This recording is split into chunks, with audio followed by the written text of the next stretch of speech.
Welcome, everyone, to another episode of the Woman Angler and Adventurer podcast. I'm so excited for this virtual in person interview today. Becca's not with me in person, but virtually. She's in South Carolina. I'm in Nashville. And we just have, incredible guests Becca Bowen, country music artist, outdoors woman, and for Lover Likes champion. Oh, yeah. Welcome to the show. Thank you so much for having me. I've been so excited about this interview all week. It's so nice to see somebody else who enjoys the outdoors as much as I do. Yeah, say I that's what I love about this podcast is all the people I get to meet and talk to and share a like passion with other Yeah. people and kind of get insights from your own journey and story. And you're a whole mix of glam and grit, as they say. How do you define yourself these days with everything that you have going on now in country music and beyond, in the outdoors and beyond? I've always said, like, through this entire journey of the music industry, that I just need to stay true to myself. And I am just a country Southern woman that just loves to be outdoors, like we were talking about earlier. And, I, you can, what is it? You can take the girl to the city, but you can't take whatever the saying is. Yeah. You can't take the country out of the girl. It's just, I am who I am and I'll stay that way. And it's nice though to be able to incorporate the outdoors and singing in my career, which is so cool. I mean, who gets to do that? That's so much fun that one day I could be singing and the next day I could be doing a fishing tournament or something. You know how cool that is? Like, Yeah. I really have enjoyed this. I've just stayed true to myself and I will continue to do that. I love that. And that's one of my favorite things, my background being in the music business and then doing this podcast.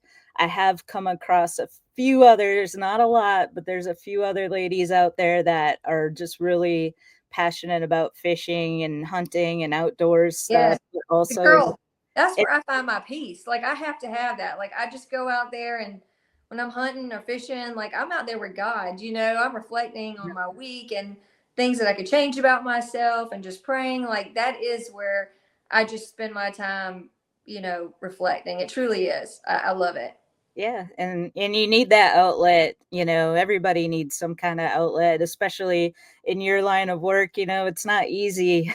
It's a lot of work building a career and all the things and commitments and so to have that escape, I'm sure Yeah, does a it's a lot. stressful, and you know about it because you were in the music industry. It's a very stressful type of industry to be in. So if Mhm. you can get a break and get away and just enjoy the outdoors, that's what I'm talking about. Absolutely.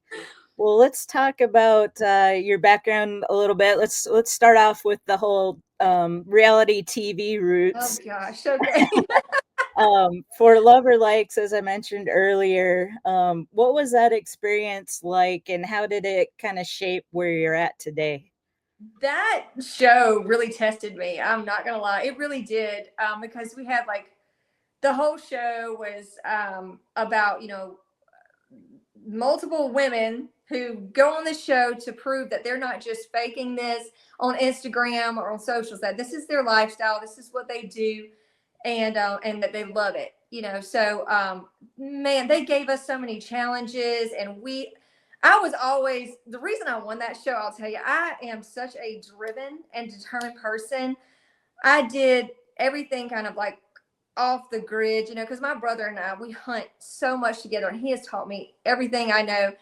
And so I would be the first one up in the morning. I would be the last one back from the stand in the afternoon. And I, would try to just, I wouldn't just like go to any stand that was out there. I wanted to see their activity and where the deer were going, and I was looking at those deer trail camps. So I was so serious about it that my goodness, it was like hard work paid off. I don't care if you're fishing, hunting, or singing. If you put all you have into it, you're going to do very well at it. So it did it tested me because I was exhausted, and then there was a lot of women there. It's a lot of estrogen in one place.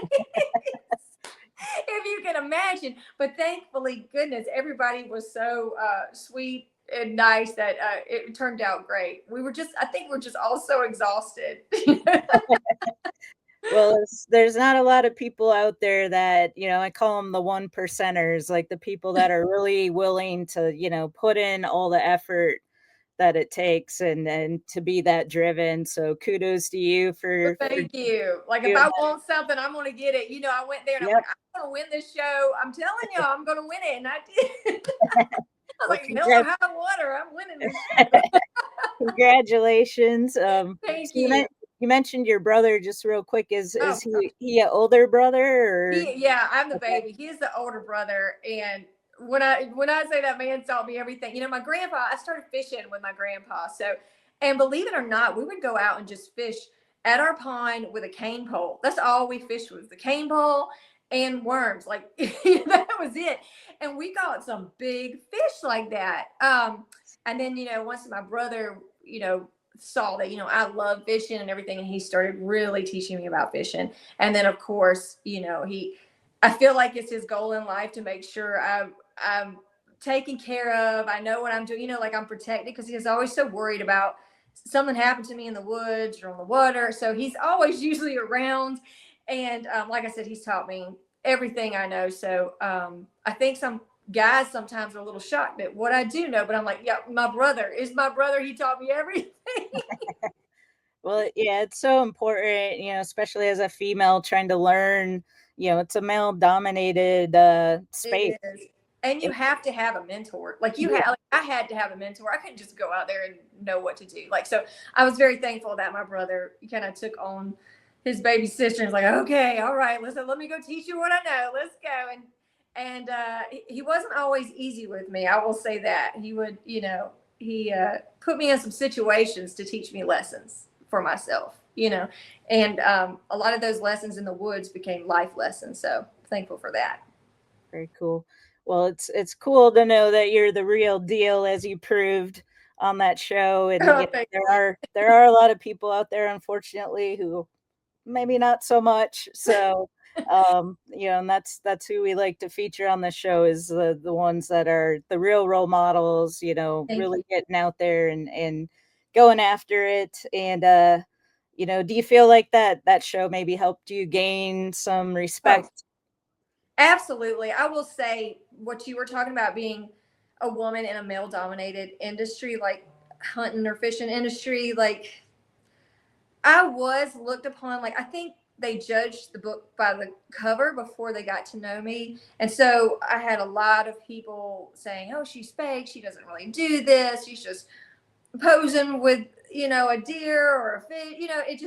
It was like that. And I was so thankful for the show, because once you watch the show, people were like, oh my gosh, this girl is such a redneck. Like this this is real. Like she really gets down and dirty, and and does not care. Like, but that comes from, like I said, having to follow and hang out with my brother who's older. I had to keep up with him. But thankfully for that show, it made a huge difference. And I think a lot of the people kind of laid off me a little bit, like, okay, she proved herself. She really can hunt. We're going to leave her alone now. So I was like, thank you, God, for that. Yeah. So we are thankful for the Outdoor Channel. So why do you think it might be important for other women to see examples of like people like you who are the real deal?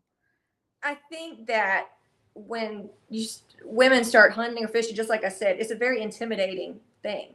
It is male dominated, and I think it's very important for us women to know that we can do anything we set our mind to, anything. And for me, when I started doing the show and everything, I felt like I became somewhat of a role model to the younger children, because I didn't even really know what was happening. I was like, wow, I didn't know that had such an impact on people. I would be out, and like one time this man brought his daughter to see me, and she couldn't have been any more than 6 years old. And he was like, I just want to say thank you. My daughter saw you on the show, and ever since she saw you, she really has taken a liking to the outdoors. And I just want to say thank you. She's like, he said, like she was saying, it taught her she could play with her Barbies, but she also could get down and dirty, in the woods. And I was like, gosh, that's so cool. So I think it's important to know that don't let anything stop you. Get out there. It's fun. Like I said, being in outdoors is so much fun because it's not just about who cares if you get the biggest fish that day or you don't see anything big enough to shoot that day. It's really about family memories. It's about making memories and gosh, having those memories to look back on for years. Like that's what life's about. It's more about just living life to the fullest. And that's what I would encourage women to, just get out there, try it. You are going to fail. You are. Like it's a learning experience. But man, when you start enjoying life, like you start living to your fullest. And that's what life's about. It Yeah. really is. And it's one of the most places or arenas where you can just really be fully present in the moment. And a lot of times with all the distractions that we have, I know when I'm out fishing, I'm really not thinking about anything else. I'm waiting for that little, sensitive, like little bite, and ready to set the hook or whatever it may be. So And, that's, like fishing definitely teaches you patience. And like that, you can take that patience and put it into your life of whatever you do in your career and everything. So that's why I said it's taught me hunting and fishing has taught me a lot of life lessons about just being patient. mhm, Because if you're patient and you just keep waiting and waiting, like the prize is there. It's there. It's gonna come one day. You just have to be patient and wait. And like I said, I hunted for years before I got a big buck. So like I said, just have patience and continue on and put that into your regular life because the prize will come. The yeah. prize will come. Slow and steady wins the race. Yeah, and sometimes, say you go out fishing or hunting and you don't have any success, you can almost learn more from those experiences than the experiences where you do go out and have success. There's lessons to be learned all the time when Oh, you're out there. absolutely. That's what I was saying. I've learned about failure. I have failure out there and how to get over failing and then overcoming that failure because, the line would break or my gosh, one time I forgot to even load my rifle. I kid you not. And this huge buck comes out. I'm like, do you like, but that's a lesson, to stop, pay attention, be patient, make sure you have all your ducks in a row before you go do anything in life. Yeah, like I've had some, but we all have, we all get out there and I'm like, oh my gosh, I forgot my tackle box. How the heck did I do that? Just, Oh yeah. it is what it is. Well, very cool. Let's shift gears just a little Okay. bit because I wanna be able to cover everything here as much as we can, of course. But country music, obviously. You've had some pretty big milestones already in your career. You've hit some really big stages, including Whiskey Jam, Bridgestone Arena. Do you have a moment that kind of stands out for you right now as kind of like a pinch me experience? I'll be honest, the Bridgestone Arena was such a pinch me moment. Nobody told me that Keith Urban was going to be there. And then right time they introduced me, there's Keith Urban just sitting in the box, waving. And I'm just like, oh my gosh, this is crazy. I mean, this arena holds thousands and thousands of people. And we were here to play for the Music City Showdown. And I'm telling you, I do get nervous no matter where I'm at, but this kind of nervousness was like no other nervousness I've ever experienced in my life. And I walked out and I was just like, whoo, like, it. It's like it's that moment where, all your hard work is paid off and things are shifting. Things are shifting for your success to reach that next level. And Bridgestone Arena absolutely was that for me. Yeah, very cool. Been there many times, and yeah, that is a very big arena. It's that's pretty When I cool. first got to Nashville, I remember just walking around the Bridgestone Arena, like literally walking around and just praying, God, I hope one day that you will let me be here, the Bridgestone Arena. I literally was like just praying about it and talking to God about the Bridgestone Arena. Just I'm manifesting this today. And my gosh, years later, I'm literally walking up to that stage. Is that not crazy? So like if you want something, just speak it into existence. Talk to God about it. I think our words are very powerful. What you say can happen if you really believe it. 100% subscribe to that. So that's awesome. And one of those moments that I'm sure gives you chill bumps. Oh yes. Just talking about it, I got Hearing you talk about it, I got chill bumps. you. So your debut album, Like You've Never Been Loved, features songs from some incredible writers like Lee Bryce. What did that project mean to you personally? That project was incredible because that was like the first time that I felt like really respected as an artist. And I wasn't singing at writers rounds anymore. Like this, it became real. Like wow, these people actually want to work with me. They want me to sing their music. And then after that, I started writing. I've always written my own music, but I was never okay with just putting it out there because it's very vulnerable stuff. Because a lot of the things I write about are going to be about what I went through or heartbreak and stuff like that. But finally, I thought, well, after Like You've Never Been Loved, I would face that fear and put that music out that I've written. And that was probably the breaking point, like the point in my career where I did reach the next level, when I put my own heart on the line and put my own words out there, my own melodies, and people really started connecting with me, on a different level. And that changed my life. So County Line that came after that, the EP County Line, that's what truly changed my career for the better. And I'm so glad that I finally faced that fear and put that music out. But I haven't looked back since. I really haven't. I've just been just going at it. That's why I'm so tired. Well, you have some pretty big excitement coming up here real soon. A new single dropping on May 2nd, which is just days away now. Betting on You. Yes, Um, so what excited. what inspired that song, and what can listeners expect? So I wrote this song with my guitar player Sam Woods, and I had this idea about just like when you see somebody that you really want the chance to be with, you do sometimes I will come on a little strong. I'm like, I'm betting on this love. I want a chance for this. And when we started writing this song, I was like, oh my gosh, let's do this like if we were playing a game of poker. Like, all the cards are stacked high. I'm not going anywhere. And I got, maybe I got an ace up my sleeve or whatever. I have tricks, and I'm going to get your love because I'm betting on you. And, we just kind of ran with that idea. And I love this song because to me, it's like a 90s country, just get up and line dance type of song. And just the comparison between betting on love and betting on a game, like it is pretty cool. So I'm kind of proud of this song, and I can't wait for everybody to hear this. And of course, it shows my real sassy Southern side. So I think everybody's gonna absolutely love it. They never know. You never know what's gonna come out my mouth or what song I'm gonna put out because I am a quirky, crazy girl. I'll tell you that. Well, everybody be looking forward to that May 2nd. Look it up. Becca Bowen Betting on You. So check that out. Can't wait to hear it.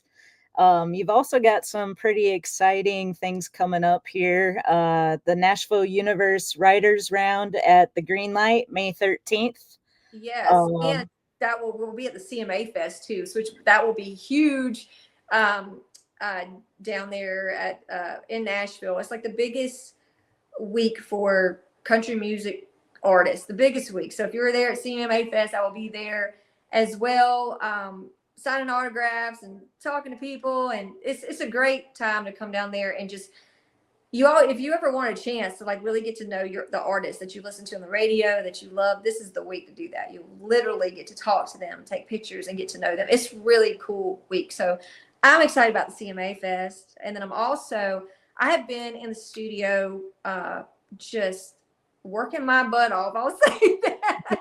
We have been writing music like crazy. Me and my producer Sal Oliveri. He's worked with Chris Stapleton and some other huge artists, and I am absolutely so excited for the new music that will come out soon. I think we're just, I want this upcoming music that I'm putting out after Betting on You is going to be much more vulnerable again. I want to go back to like my real country roots. I want people to know how I grew up, about my grandpa, and just, and about the outdoors and things like that. I want people to know what made me who I am today. And I think that that's going to be very eye opening to people who really want to get to know like the real Becca, So that is so exciting to me that I'm just like, that's why I said I have to learn patience, and fishing teaches me that, and hunting, because I want it done like tomorrow. I'm like, I want it put out tomorrow, and they're like, no, you got to be patient. Okay, all right. So lessons learned. I'm Well, patient. we'll be looking forward to that as well. I think that's what, fans and listeners really resonate with. They want to hear that vulnerable, like authentic, yeah, it's relatable, I'm sure, to a lot of people. I'll So be telling a lot of stories through those songs as well about learning to fish and being with my grandpa, things like that. So yeah, I think people are really going to like this side. So I'm excited. very cool. All right, well, we are gonna start wrapping this up here. Okay. I have some kind of rapid fire questions for Oh, you. I'm be okay. curious just to hear your responses. Okay. No pressure. All Um, right. this is being recorded, so we can. I'm just going off But camera. all right, here we go. What would be your dream outdoor destination right now? Oh gosh. I will be honest with you. I would love to go back to Louisiana and go hunt there without being in a competition. I would like to actually go there and just take in everything instead of like competing. I want to redo to just go there, sit there, and just take all that in. That would be amazing to do. So right now, let's be realistic. That's where I would like to go, Okay. just to be able to take all that in, because it was beautiful. I had an absolutely amazing time. So I'd love to go back there. Awesome. I can relate to that because I've been last few years tournament fishing and traveling and getting to visit all these beautiful lakes. Like one of the most beautiful ones was Lake Chatoog Oh in wow. the North Georgia mountains. And but we were preparing and getting ready and then fishing a tournament. I would love to just go back there and really kind of relax and just kind of fun fish and take in all the scenery and Just um take it in for yeah, and, here lately too, I've been thinking I really just wanna go out back to my roots, get a bobber, go out there, throw a worm, and just yes. just do some bobber fishing. No, we do that all the time. That's my favorite kind of fishing. It is. Alright, here's probably a tough one. I think it would be tough for me to answer, but bucket list duet partner. Ooh, Dolly Parton. I almost knew Like you were gonna Dolly say Parton that. all the way. Absolutely. My God, I have had the chance to meet her before, and she was just the sweetest person ever. What you see is the real deal. What you see is Dolly. She's Yes. outspoken. She's beautiful. She's funny. Oh my gosh. So if I could have a duet, I would absolutely love to duet a song with Dolly Parton. Don't blame you. Alright, here's a fun one. Favorite snack on a hunting trip or Uh, backstage? well, on a hunting trip, it's going to be a honey bun and a Mountain Dew. That is our go-to. Me and my brother's go-to for sure. Um, Always on the road though. If I'm singing, it's going to be gummy bears. I have to have gummy bears before a show. Like everybody knows. It's funny because my musical director of the band, he always brings gummy bears because he says I get hangry. So Have you ever had the gummy bears from Sprouts? I haven't had those.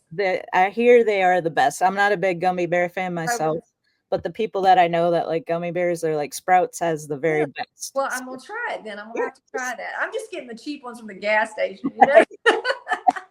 yeah. Someday when you're around Sprouts, just go in there, get a little baggie of Okay, gummy I will. bears, and I will. let me know what Tell you you think. how they are. All right, last one. What's one thing you always pack before hitting the woods? Oh, Let me think about this one. Well, I always, which is funny that, well, I always pack a Honey Bunny Mountain Dew. Right. But other than my Honey Bunny Mountain Dew, I will always make sure I have a flashlight. Yeah.